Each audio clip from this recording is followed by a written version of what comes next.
Hello दोस्तों, टीनो vision में आप सभी का स्वागत है। तो हम लोग आज हैं पहुंच चुके हैं मॉक टेस्ट नंबर 7 पे। तो हम लोग वैसे ही जैसे पिछले क्लासेस को करते रहे हैं, जैसे हम चल रहे हैं अगली जो 7 नंबर वाली क्लास को। इसमें जो हम लोग पहुंच चुके हैं, इसमें जो हम लोग का ये सेट चल रहा है, ये है मॉक टेस्ट नंबर 7। इस सीरीज को थोड़ा हम इसके बाद में कराते हैं, क्योंकि अभी जो हिंदी का है इस वजह से थोड़ा इसको पहले करा देते हैं, इसके बाद कराएंगे। ये जो 1000 प्रश्नों का महासंग्राम नाम से मैंने जो ई बुक्स बनाई है, इसको कराएंगे। अब हम लोग चलते हैं प्रश्न नंबर 1 पे। जब क्वेश्चन नंबर 1 कह रहा है, हिंदी वर्णमाला में जो अंग और आहा को क्या कहा जाता है, तो उसका राइट आंसर हो जाएगा अयोगवाह। अगर अयोगवाह की बात करें तो अंग होता है, उसको बोलते हैं अनुस्वार, और आहा को बोलते हैं विसर्ग कहा जाता है, क्योंकि ये ना तो पूर्ण रूप से स्वर होते हैं और ना ही व्यंजन होते हैं। अगर हम स्वर की बात करें तो उसकी जो मूल स्वर कितने बताए गए? 11। अब वो कहाँ से कहाँ तक होते हैं? आ से लगा के औ तक होते हैं। कहाँ से? आ से औ तक होते हैं। जो स्वर होते हैं। अब व्यंजन की बात करें, व्यंजन की संख्या 33 होती है। का से लगा तक हा तक होती है व्यंजन। अगर संयुक्त व्यंजन की बात करें, छ त्र ज्ञ उसरा जैसी होती है क्या संयुक्त व्यंजन। चलते हैं हम लोग अगले क्वेश्चन पे। अगला क्वेश्चन कह रहा है, उल्लास शब्द का सही संधि विच्छेद क्या होगा? उल्लास को देखो, अगर उत धनलास बनता है, क्योंकि उत धन लास, तो उसका राइट आंसर हो जाएगा ऑप्शन नंबर बी। ऐसा क्यों होता है देखो, और ये इसमें कौन सी संधि है ये भी बताओ। ये संधि है व्यंजन संधि। इसमें कौन सी संधि है? व्यंजन संधि का उदाहरण है व्यंजन संधि। तो व्यंजन संधि का नियम जो कहता है, जैसे ता और दा के बाद में जो ला आ जाता है, तो ता भी अपने आधे ला में बदल जाता है, तो उस वजह से बन जाता है उत धनलास, तो बनता है ये उल्लास। बाकी ऑप्शन तो गलत है, इस वजह से अब चलते हैं अगले क्वेश्चन पे। राजपुत्र, इसको बोलते हैं राजा का पुत्र, में कौन सा समास है? देखो, राजा का पुत्र में कारक विभक्ति का प्रयोग हुआ है, तो ये उसमें कौन सा बनेगा? तत्पुरुष समास। कौन सा बनेगा? तत्पुरुष समास। तो इसमें देखो, जिसका समास का उत्तर पद जैसे बाद वाला प्रधान हो, और दोनों पदों के बीच जो कारक विभक्ति जैसे का, की, के और अन्य चीजों का लोप होता है, तो वहाँ होता है तत्पुरुष समास। अगर अव्ययी भाव की बात करें, इसका जो पता होगा, इसमें जो पहला पद होता है उपसर्ग बनता है, जैसे अव्यय, यथा, आ, प्रति लगा होता है, तो वहाँ बनता है अव्ययी भाव। अगर कर्मधारय की बात करें, तो कर्मधारय में होता है जिनमें विशेषण और विशेष का संबंध होता है, वो होता है कर्मधारय। बहुब्री में क्या होता है? बहुब्री में मतलब ये होता है कि तीसरे विशेष की ओर इशारा करता है, जैसे बोलते हैं जैसे दशानन, तो ये किसी रावण की ओर इशारा कर रहा है, तीसरे की ओर, तो वहाँ होता है क्या? होता है बहुब्री। अब हम चलते हैं अगले क्वेश्चन पे। अगला क्वेश्चन कह रहा है, इनमें से कौन सा नदी का पर्यायवाची नहीं है? तो इस चीज को वैसे ध्यान रखना, क्योंकि नहीं चीज एग्जाम में हमेशा गलती कराती है। नहीं, तो नहीं पूछा है तो देखो, सरिता, तटनी और जो तरंगणी, अगर पूछ रहा है कि नहीं है, तो ये बारिद नहीं है। इसका राइट आंसर क्या हो जाएगा? बारिद। बारिद किसका पर्यायवाची होता है? बारिद बोले तो ये होता है दा लगता है, देखो हमने बताया था बारिद, जलद, नीरद, तो ये सब किसके बनते हैं? बादल के पर्यायवाची। बाकी जो सरता, तटनी, तरंगणी, निर्जणी, अपगा, ये किसके पर्यायवाची हैं? ये सभी नदी के पर्यायवाची हैं। चलते हैं अगले क्वेश्चन पे। अगला क्वेश्चन कह रहा है, अवर का सही विलोम शब्द क्या होगा? अवर का क्या होता है? अवर का होता है प्रवर। तो प्रवर का अर्थ होता है छोटा या निम्न पद वाला, और प्रवर का अर्थ होता है बड़ा या उच्च पद वाला। और लघु का क्या होता है? लघु का बात करें तो उसका होता है दीर्घ। और अगर सुवर की बात करें, सुवर जैसे का कोई सार्थक शब्द ही नहीं है। तो कनिष्ठ की बात करें, कनिष्ठ का होता है वरिष्ठ, या उसको बोल सकते हैं क्या? ज्येष्ठ। अब चलते हैं अगले क्वेश्चन पे। अगला क्वेश्चन कह रहा है, निम्नलिखित में से शुद्ध वर्तनी वाले शब्द का चयन कीजिए। तो शुद्ध वर्तनी की अगर बात करें, इसमें जो शुद्ध ज्योत्सना दोनों ता और सा दोनों आधे बनते हैं। राइट आंसर क्या हो जाएगा? ज्योत्सना। ऑप्शन नंबर भी सही हो जाएगा, क्योंकि ता और आधा सा दोनों एक साथ आते हैं, और बाकी तो ऑप्शन गलत ही है। तो अब चलते हैं अगले क्वेश्चन पे। अगला क्वेश्चन कह रहा है, जो ईश्वर में विश्वास रखता हो, ईश्वर में विश्वास रखता है उसको बोलते हैं आस्तिक, नहीं रखता है उसको बोलते हैं नास्तिक। इसके साथ साथ अगर श्रद्धालु की बात, जिसके मन में श्रद्धा हो वो श्रद्धालु, और भक्त जो किसी विशेष जो देवता की जो भक्ति करता हो वो होता है भक्त। अब चलते हैं अगले क्वेश्चन पे। सुई का तत्सम रूप क्या होगा? सुई का होता है सूचिका, या सूची। किसका? सुई का बनता है तद्भव, तत्सम बनता है सूचिका। अगर सुई की बात करें, इसने सुई बोला है, ये तद्भव शब्द है। अगर सुई, और ऑप्शन में देखो सुई लिखा है, ये भी तद्भव है। सूचक, ये सूचक, इसका जो अर्थ होता है सूचक मतलब सूचना देने वाला होता है। अब चलते हैं अगले क्वेश्चन पे। घी के दिए जलाना, अगर इसका राइट आंसर की बात करें, इसका अर्थ हो जाएगा बहुत खुशियां मनाना। क्योंकि उसमें क्या होता है, जब राम जी 14 वर्ष के बाद वनवास करके अयोध्या वापस लौटे थे, तब से नगरवासियों ने घी के दिए जलाकर खुशी मनाई थी। और रोशनी करना, इसका कोई अर्थ नहीं है, पूजा करना ये ऐसा कोई शाब्दिक अर्थ नहीं है। चलते हैं अगले क्वेश्चन पे। जैसे धनवान होना, तो उसको बोलते हैं छप्पड़ फाड़ कर देना, धनवान होना हो जाएगा। चलते हैं अगले क्वेश्चन देखो। अगला क्वेश्चन कह रहा है कहाँ राजा भोज कहाँ गंगू तेली। इसमें होता है, इसमें जो इसका राइट आंसर बनेगा, दो असमान व्यक्तियों की तुलना करने वाला, राजा और प्रजा की मित्रता, ये तो गलत हो जाएगा। बहुत अधिक संपत्ति वाला, ये भी गलत हो जाएगा। मूर्ख के सामने ज्ञान की बातें करना, ये भी गलत हो जाएगा। तो इसका राइट आंसर क्या हो जाएगा, ऑप्शन नंबर ए। जहाँ देखो, जब दो ऐसे लोगों की तुलना की जाए जिनकी हैसियत या स्तर में जमीन या आसमान का फर्क हो, तो वहाँ होता है आसमान, जमीन आसमान का फर्क हो। तब चलते हैं अगले क्वेश्चन पे। निम्नलिखित में से कौन सा शब्द जो स्त्रीलिंग है।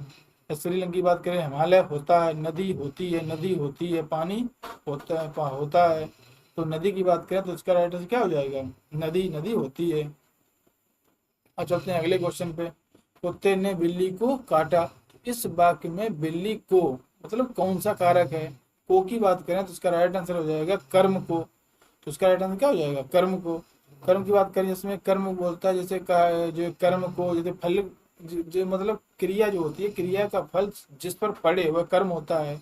इसकी विभक्ति जैसे को हो गई। कर्ता में क्या होता है, कार्य करने वाला कर्ता होता है। कारण जो करण होता है, करण में क्या होता है, साधन का होता है वर्णन। और अपादान की बात करें, अपादान में होता है जैसे अलगाव की स्थिति, जैसे दूरी की बात करें, ये अपादान में आ जाते हैं। या दूर करना, तुलना की बात करें, ये किसमें होते हैं, अपादान में। चलते हैं अगले क्वेश्चन पे। सीता से हंसा नहीं जाता। तो हंसा नहीं जाता, ये क्या है, भाववाचक, भाववाच्य है। इसमें क्या होता है, देखो जब ऐसी स्थिति बनती है असमर्थता का बोध, जैसे हंसा नहीं जाता, चला नहीं जाता, इसमें क्या होता है, देखो यह हमेशा अकर्मक और एक वचन और अन्य पुरुष में होता है। अक्सर जो असमर्थता दिखाई देती है। अगर कर्तवाच्य की बात करें, इसमें कर्ता प्रधान होता है। कर्मवाच्य में कर्म प्रधान होता है, जबकि हंसना एक अकर्मक क्रिया है। अब हम लोग चलते हैं अगले क्वेश्चन पे। अगला क्वेश्चन कह रहा है दवा शब्द का बहुवचन रूप क्या होगा। दवा शब्द का बहुवचन रूप क्या होगा। जैसे दवाइयाँ, क्या हो जाएगा इसका राइट आंसर, दवाइयाँ। इसका राइट आंसर हो जाएगा ऑप्शन नंबर बी, कि बहुवचन बनाते समय छोटी जो ई बनती है वो हमेशा बड़ी में बदल जाती है। जैसे छोटी दवाइयाँ, तो दवाइयाँ बन जाएगा। तो जैसे जो छोटी ई में बदलता है तो इयाँ शब्द लग जाता है। तो ऐसे हो जाएगा इसका राइट आंसर। अब चलते हैं अगले क्वेश्चन। अगला क्वेश्चन कह रहा है भयानक रस।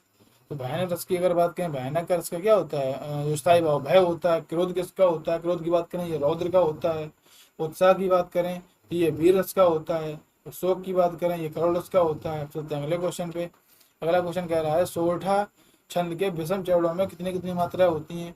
दुआ का उल्टा क्या होता है, सोरठा होता है। तो इसमें होती हैं 11 मात्राएं।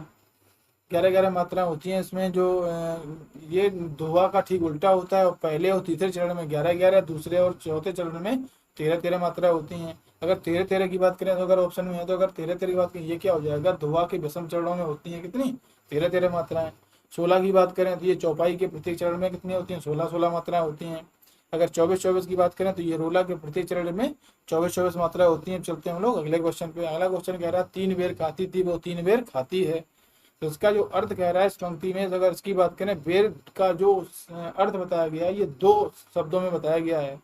पहला बेर की बात करें तो बेर एक समय की बात कर रहा है। दूसरे की अगर बेर की बात करें एक फल की बात कर रहा है।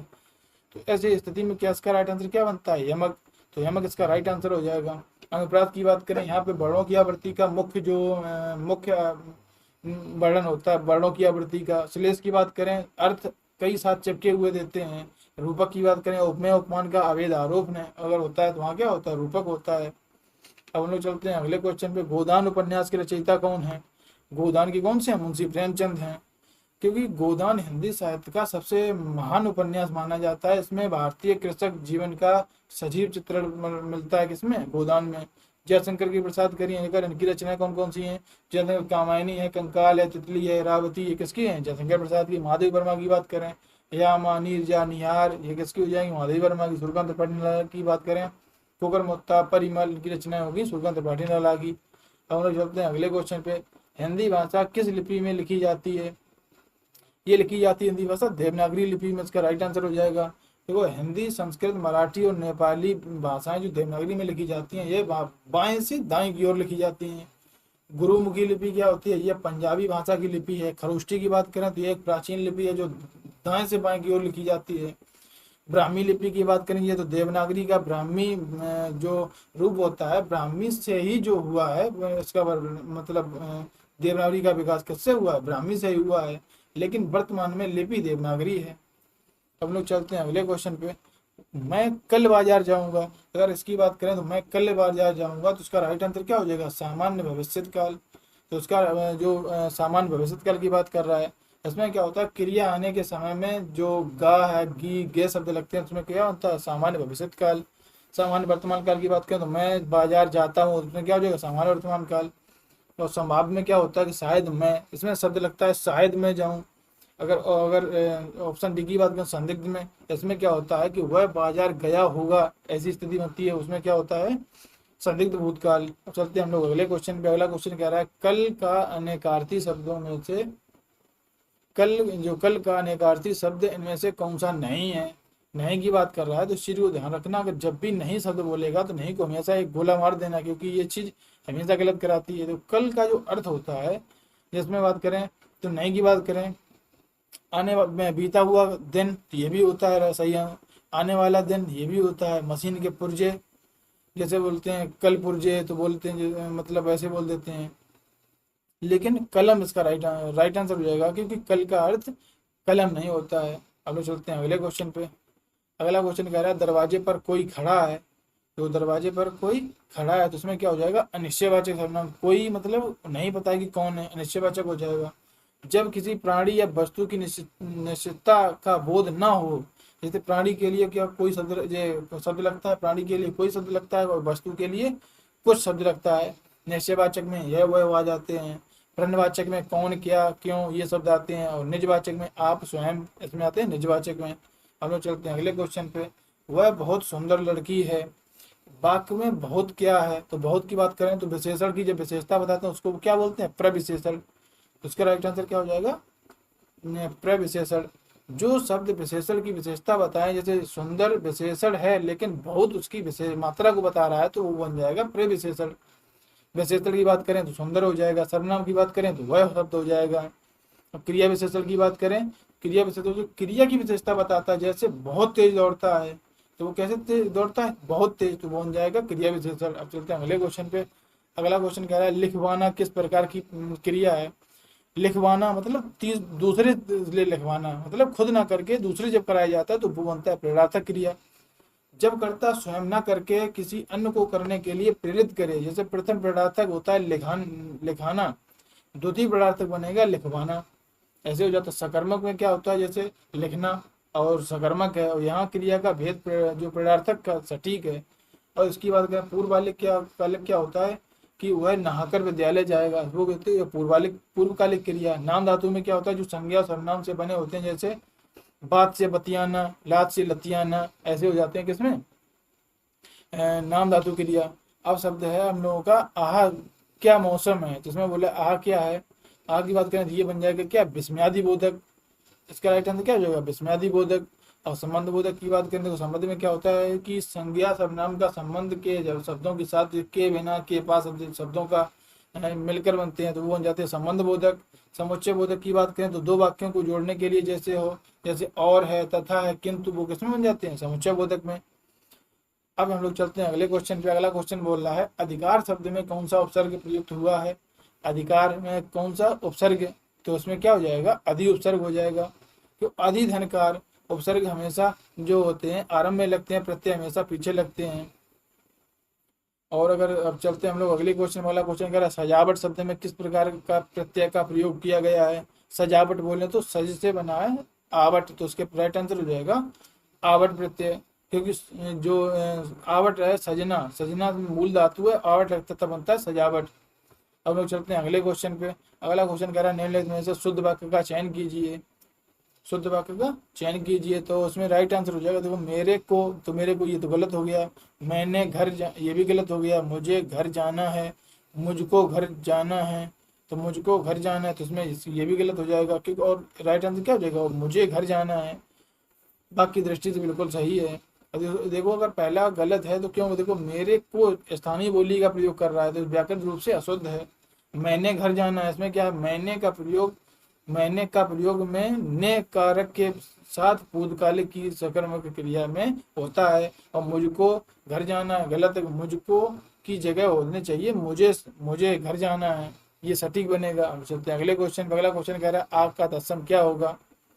आग का हो जाएगा तत्सम अग्नि।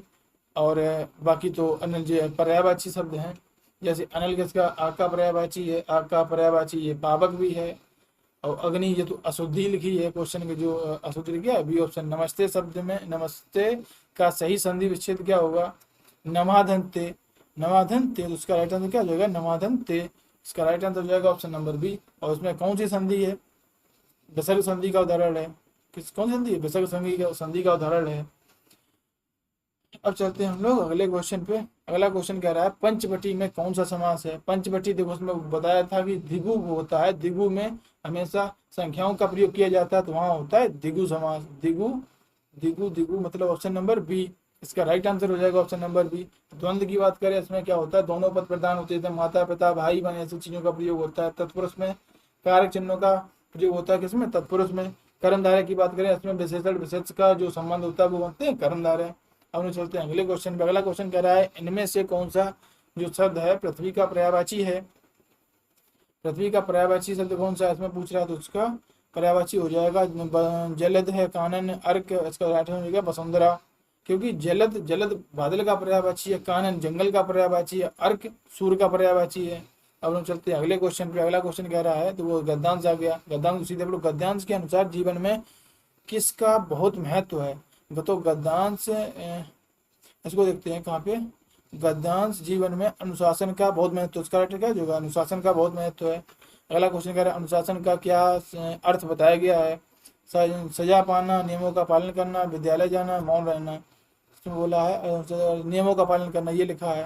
इसका राइट आंसर क्या हो जाएगा, नियमों का पालन करना। अगले क्वेश्चन चलते हैं। प्रकृति किस में बंधी हुई है। इसमें बोल रहा है पिंजरे में, नियमों और अनुशासन में। तो उसको अनुशासन की जब बात करा तो हमेशा आ रहा है, इसका राइट हो जाएगा नियमों और अनुशासन में। देखो इसमें अनुशासन की बात करा, अनुशासन में बंधी हुई है। अब हम लोग चलते हैं अगले क्वेश्चन। अगला क्वेश्चन कह रहा है अनुशासन से मनुष्य के भीतर किन गुणों का विकास होता है। क्रोध और ईर्ष्या, धैर्य, संयम और आत्मविश्वास। क्योंकि बड़ा भी लिखा है और चीजें भी वही उसी संबंधित हैं, उसके सटीक हैं, उसके अगेंस्ट तो जा नहीं रही है। तो उसका राइट आंसर क्या है, ऑप्शन नंबर बी। अब हम लोग चलते हैं अगले क्वेश्चन पे। इस गद्यांश का जो सर्वाधिक उपयुक्त शीर्षक क्या हो सकता है। उपयुक्त शीर्षक पूछे अनुशासन का महत्व, प्रकृति और मनुष्य, सफलता की कुंजी, विद्यार्थी और विद्यालय। इसका राइट आंसर हो जाएगा अनुशासन का महत्व। क्यों, अनुशासन की ही पूरे में बात कर रहा है तो इसका राइट आंसर हो जाएगा अनुशासन का महत्व। चलो आज के लिए इतना ही। तो आज सभी लोग अपना स्कोर बताना, स्कोर कितना क्या है कमेंट बॉक्स में जरूर बताना। तो ऐसे ही हम लोग चलते हैं और मिलेंगे अगली क्लास में। आज के लिए इतना ही। जय हिंद।